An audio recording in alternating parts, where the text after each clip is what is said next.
Welcome to the Athletic FC podcast with me, Akinwolere. The Champions League league phase is over after a pulsating final night. 5 of the top 8 sides are Premier League teams, but what else did we learn from the league phase?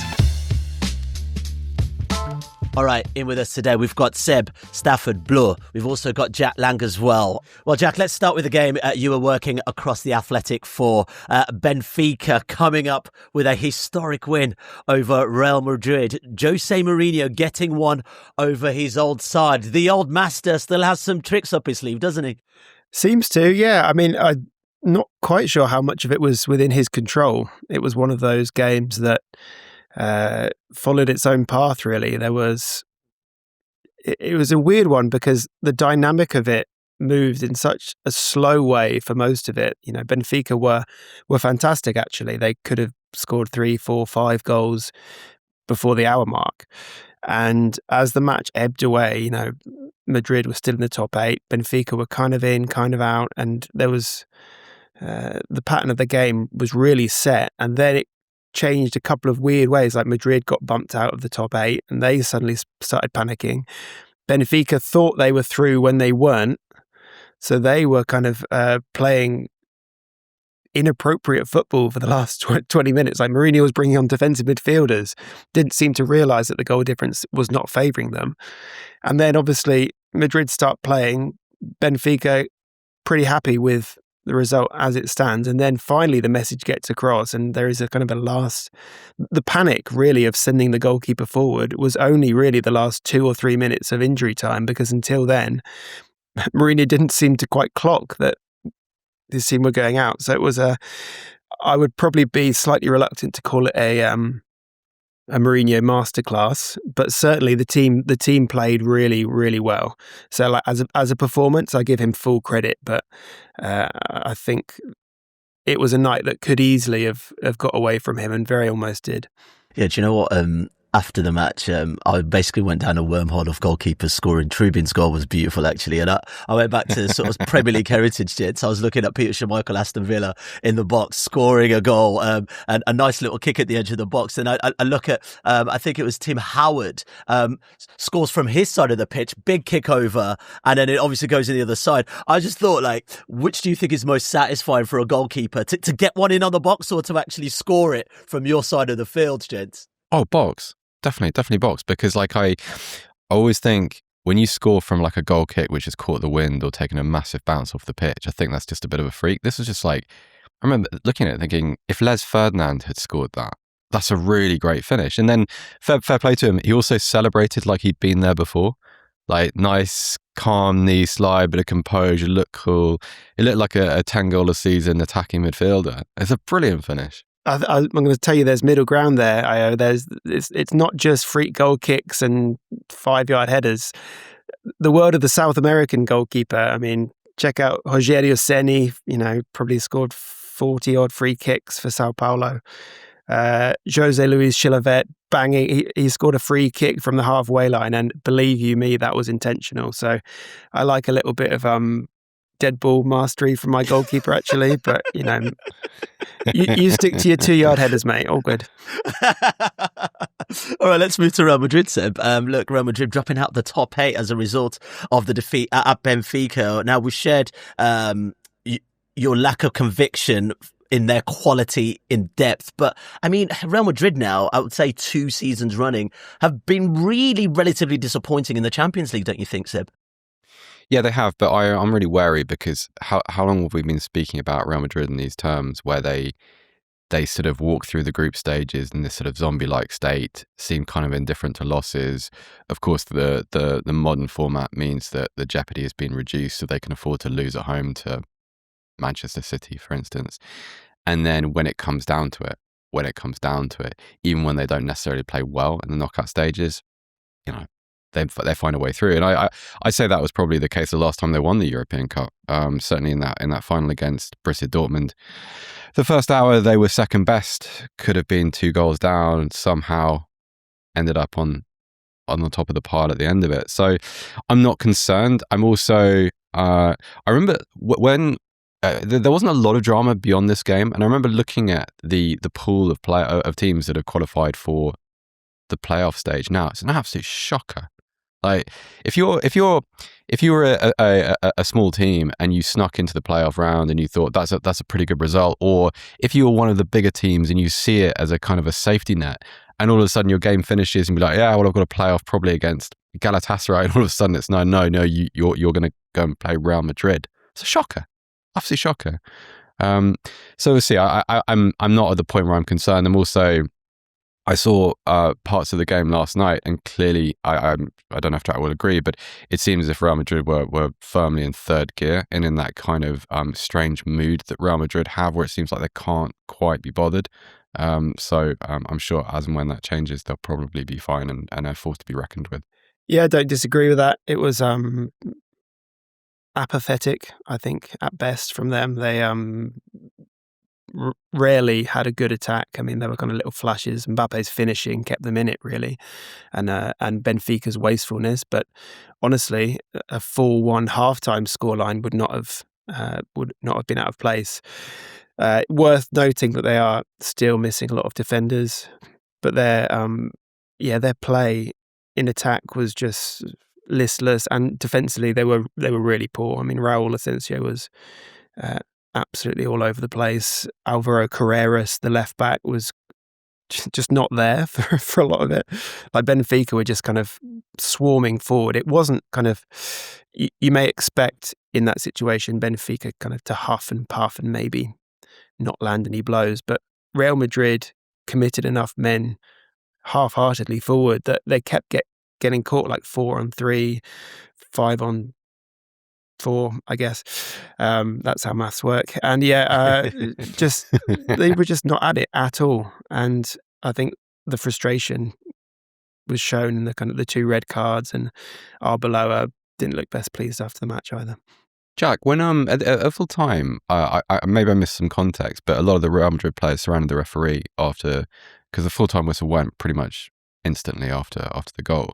Was that about the goal, or was that some sort of legacy? No, I think it was about the goal. Bellingham, my amateur lip reading suggested that Bellingham thought there was a foul. I don't think there was, but I think there is that slight confusion when the final whistle goes right after the goal goes in, when normally there would be some kind of VAR check. I don't actually know how that works, if there is scope to actually, we're going to restart here and take that one off. But there was no foul, in my opinion. It was kind of just embarrassment, probably bubbling over into dissent. Can we just talk about Mourinho very quickly? You said it was anything but a Mourinho masterclass, but Benfica are now into the knockout stages.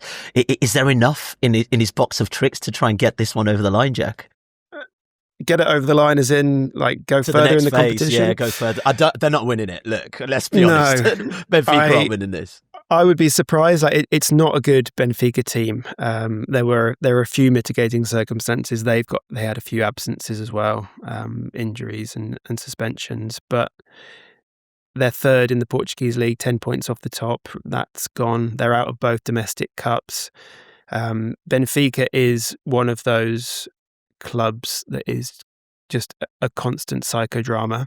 I think we probably in Britain, maybe in the States, we underestimate how cutthroat Portuguese football is. Like, Portuguese football is one of the most hardcore football cultures in terms of, like, the demands placed on these clubs and the scrutiny. They've got, it's a tiny country, and they've got 3-4 dedicated sports papers. All of the big clubs are under massive pressure constantly, and Benfica are in a kind of not far off crisis mode at the moment. There have been fans protesting recent results, kind of showing up at the training ground. Rui Costa, the president, is under a lot of pressure. So it looks to me like a kind of a brief moment for them to breathe and relax slightly in the glory of the moment, but I don't imagine that they're going to do much in the rest of the competition. And I'm sure by the end of the season, the recriminations will be back despite last night's action. Okay, well, one of the big results on the night saw Chelsea win in Naples, sending Leon Rossini's side into the top 8, eliminating Napoli in the process. I wonder if this is an opportunity to talk about Antonio Conte's European record, Jack. It's very surprising not to see the Italian champions make it to the next phase of the Champions League.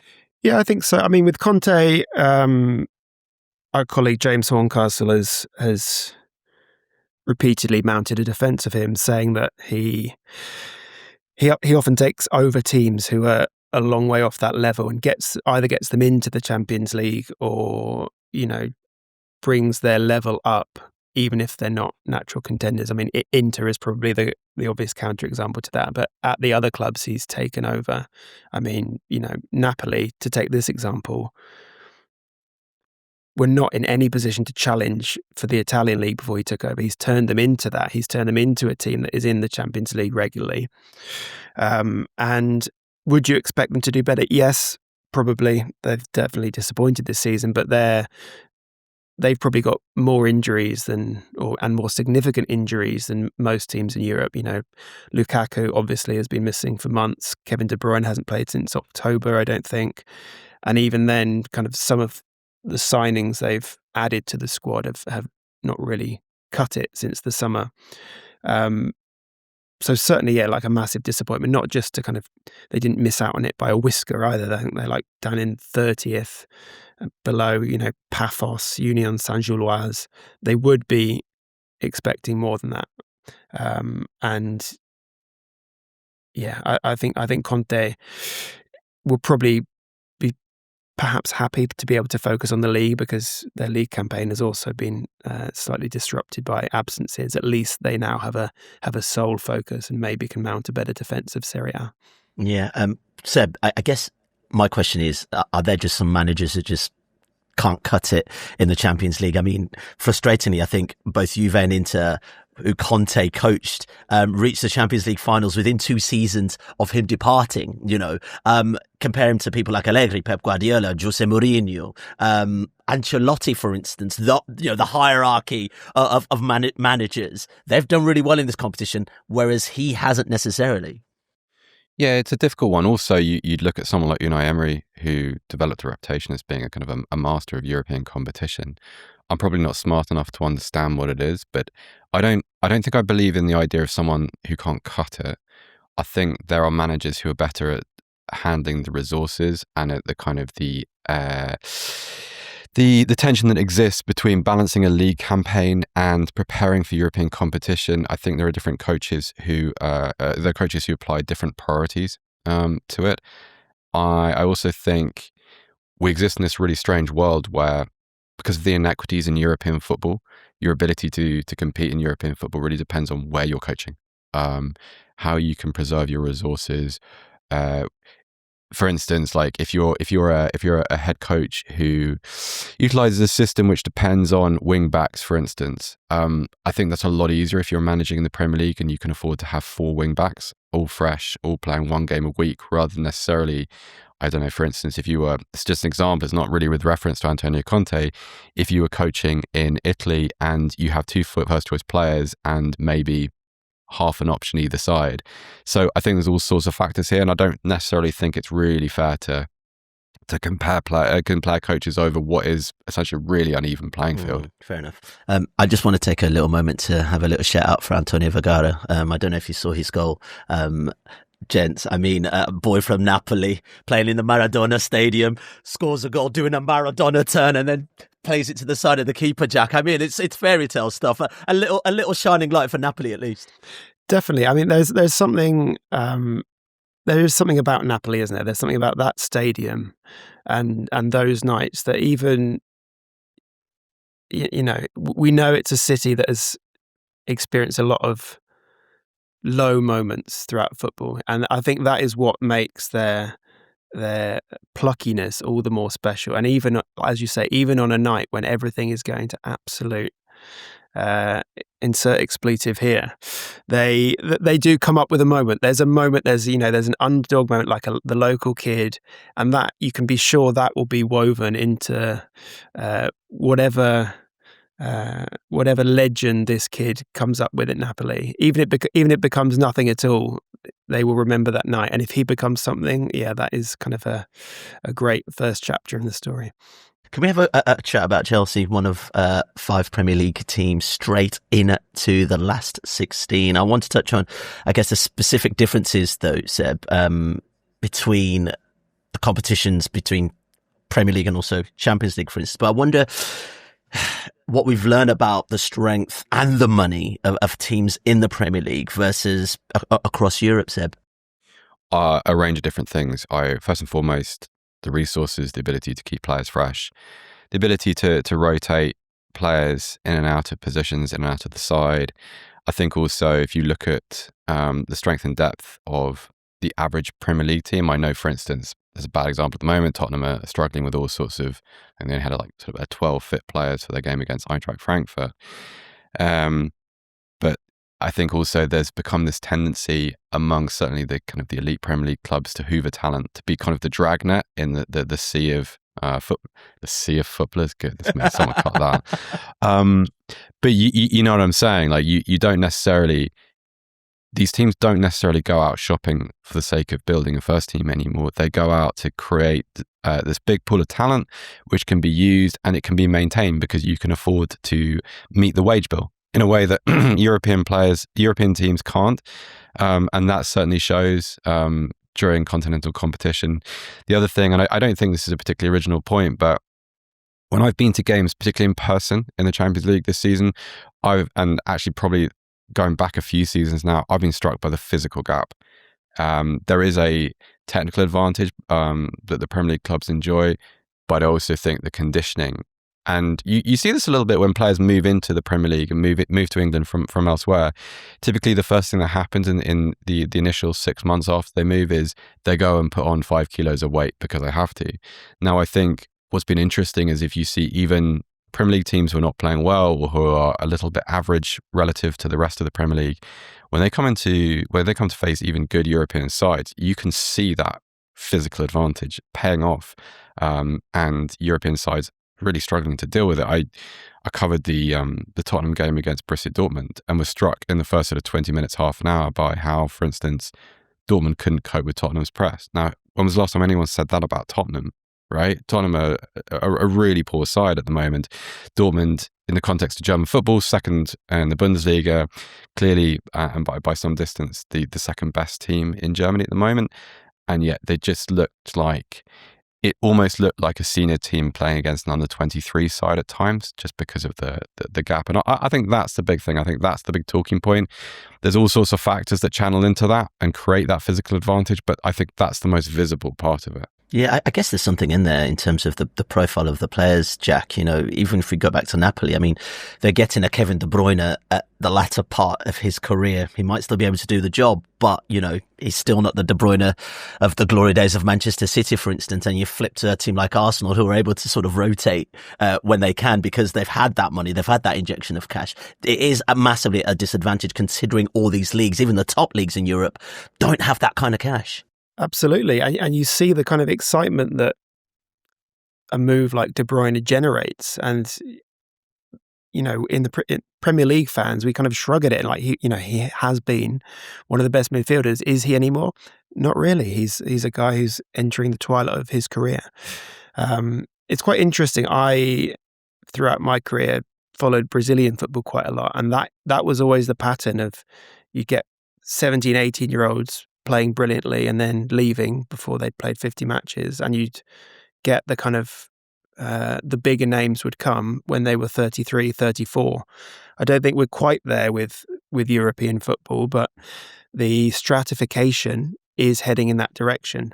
I mean, you look at the squad of even the teams that have qualified for the playoffs. I'm not even talking about, you know, those that have missed out. You look at, I don't know, a Monaco. Monaco haven't got a great squad. Monaco's kind of best players are players that haven't quite made it in the Premier League, or Premier League clubs don't think they can make it. That is, unfortunately, that sounds incredibly patronising, but the structure of football now is, you know, that is implicit in it. The Premier League is the big destination, and middle class of teams, I think this is the sad point.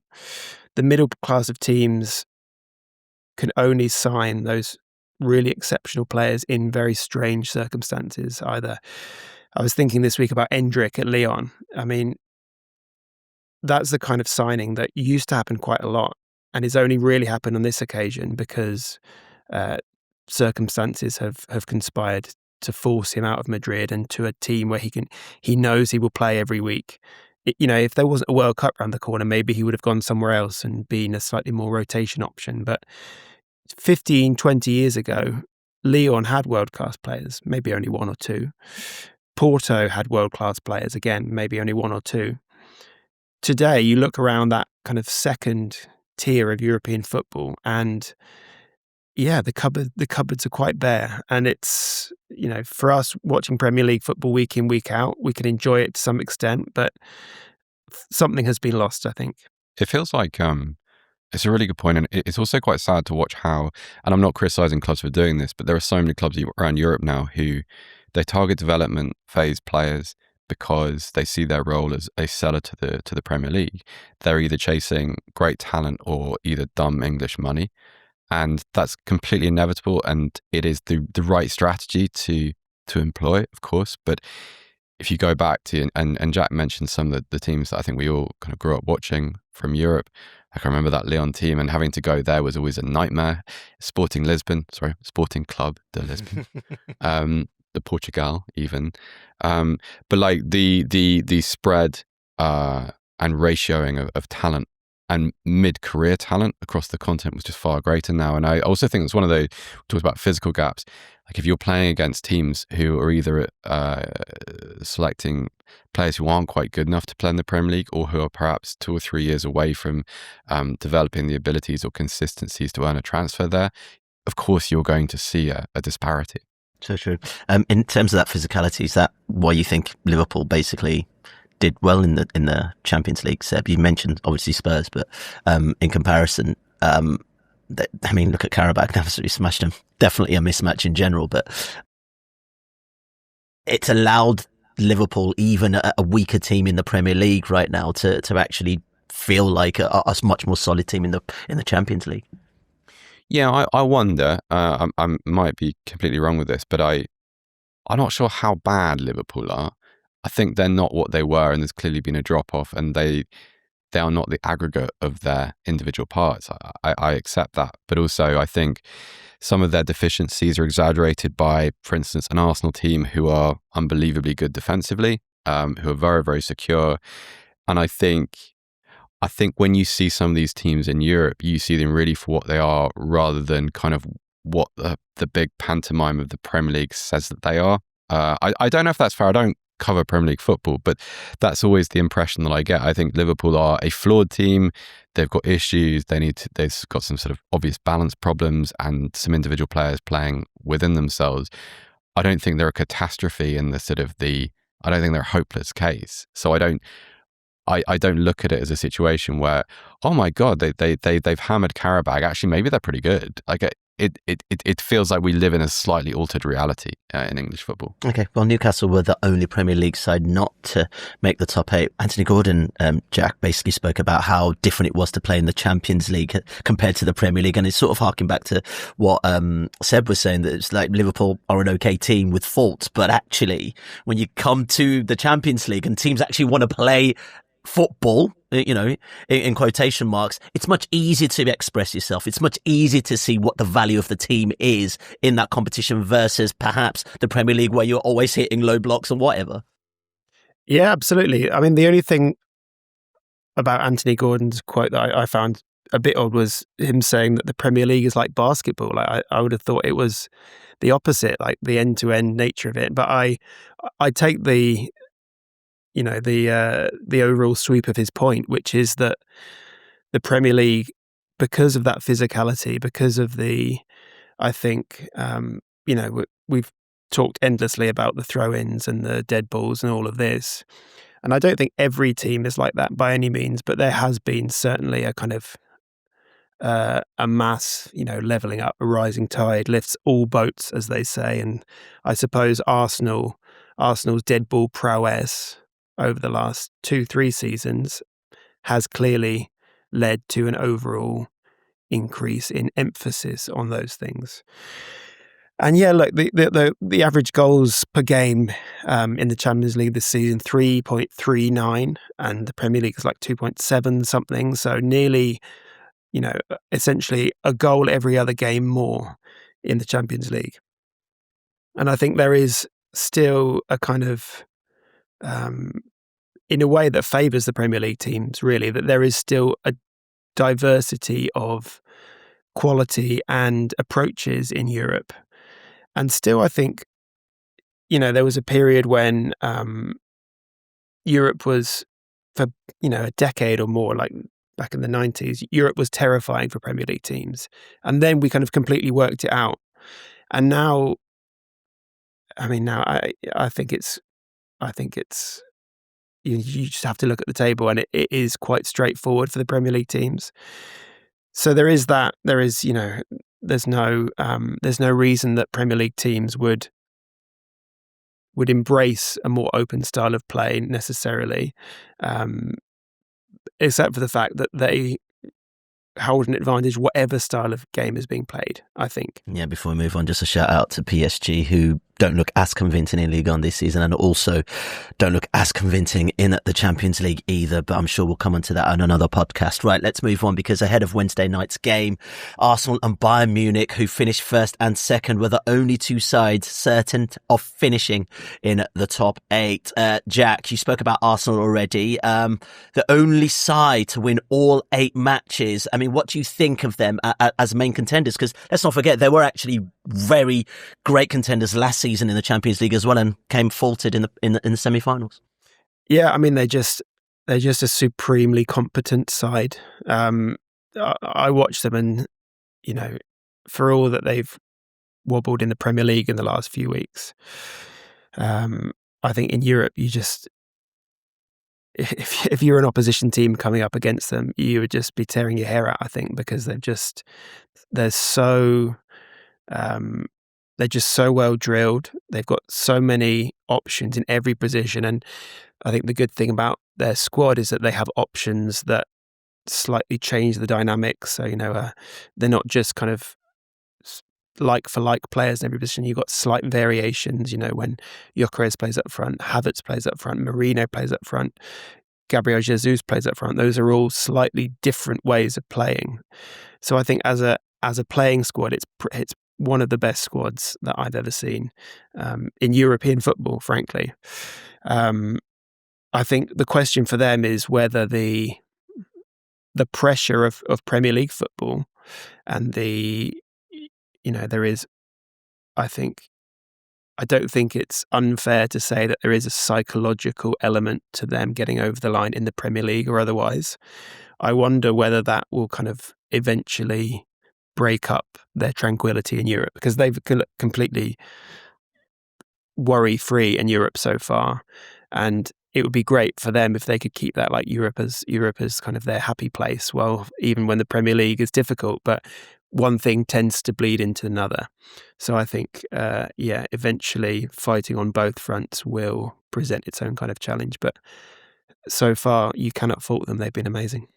On the flip side, Bayern, Seb, I feel look attractive in the Champions League and look attractive in the Bundesliga as well. Obviously, Arsenal are the only team to beat them in the Champions League. I mean, what do you make of their progress this season in the Champions League? And can we say they are contenders to lift the cup? Yeah, of course. I would say that they're comfortably the second best team in Europe. I think if you look at that game they played in Paris, the Parc des Princes against PSG, they handled PSG, and were it not for Luis Diaz's red card, I think that could have been a really flattering score. They were absolutely excellent that night. Their pressure was great. The big thing with Bayern that's been exposed in recent years has been the inability to apply frontline pressure, and that's been fixed during Vincent Kompany's tenure. And also, last night, I know Bayern were already through and there was no jeopardy, but it's very significant to see Jamal Musiala make his first start since that terrible ankle injury he suffered against PSG back in the Club World Cup. They've also brought Alphonso Davies back slowly from injury. He suffered, I think it was a knee injury in March 2025 or February 2025. He's been playing a little bit since prior to the Winterpause. And so They are, of course, they're a contender. Look at their form. Look at the players they're able to call upon. I think the only thing, I mean, if you were to draw a direct comparison between them and Arsenal, I think there's much more variation in the Arsenal team. I think with Bayern, yes, they have strength in depth. Do they have the ability to change the way they play? I would say no, and particularly in midfield. I think there's a clear first choice. I think there's Kimmich, Pavlovic. Maybe you can put Goretzka in there for a bit more muscularity, physicality, sort of box to box. But I think what you see is what you get. The interesting thing, Ayu, is through the first probably 5 months of the season, a lot of, and people have admired Bayern's attacking play most of all, a lot of that fluidity has depended upon continuity and selection. So although Company has introduced Leonard Carl here and there, it's generally been Kane, Iliffe, Diaz, Gnabry as that four, and the chemistry between them has turned them into a really attractive side, really dangerous side, creating chances all sorts of ways. Now, it's a good problem to have, but Jamal Musiala is their best player. For my money, he's the best German footballer of the current generation. You have to introduce him into that. But by doing so, you're kind of changing the way that group plays, because Musiala is, how do you balance the way Musiala likes to drop with this tendency that's been built into Harry Kane's game, for instance? How do you replicate the dynamism that Serge Gnabry has provided through the middle of the pitch and the kind of the outlet that he offers to, for instance, Joshua Kimmich's direct long range passing? How do you weave that in whilst retaining so many of the things which have brought them to this point? It's going to be really interesting to find out, but I think sometimes there's a tendency to think, hey, we've got this really great player, and you kind of assess him in sort of football manager terms. He's got all sorts of 20 rated attributes. Drop into the team becomes better. It's not that simple. So I think it's a great task. But yeah, they're a contender, and I would have loved to have seen. I remember the game before Christmas when Bayern lost to Arsenal. I'd have loved to have seen that game again with Alphonso Davies and Jamal Musiala playing at their very best and their fittest. I think Arsenal still win. I think Arsenal's still stronger, but I think there's all sorts of interesting dynamics that are unlocked even when those two players in the team. So yeah, they're a contender. The Bundesliga is probably done. They've got an 8-point advantage at the top of it at the moment, back to Dortmund, so they can kind of, and I think maybe this is where there is an advantage. Like Jack talked about the psychological aspect for Arsenal, and I think if you were to ask an Arsenal fan, what would you prefer to win? I think probably the Premier League at the moment, just because it's been such a long time, whereas Bayern have kind of got that done. So let's see, but it's really interesting. Certainly a contender. Before we go, just a little shout out to Bodo Glimt and also Karabakh Jack, who made it into the playoffs. Bodo Glimt, I was watching a documentary on them online and watching the sustained effort from, the Europa League to Conference League to now Champions League. I mean, they've done some amazing work in Karabakh. I mean, that's just fairy tale stuff anyway. Yeah, just the variety is nice to have in the Champions League. And I think it's Bodo Glimt is such a great story, because 5-6 years ago, they were kind of this...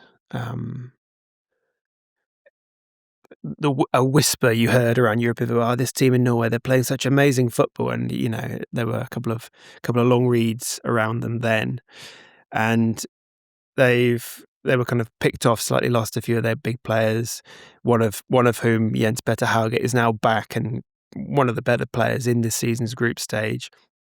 And yeah, just the fact that it's in the Arctic Circle, the fact that you still really haven't heard of many of their players. Like I can name a few of their former players, but of the current squad, it's like Hauger and the striker Hoch, and that's probably about it. And yet, their kind of their togetherness and the way they have kind of grown together as a club is really impressive. Karabakh, I know less about, but just having an Azerbaijani side in the knockout stages is, yeah, I think, as I said before,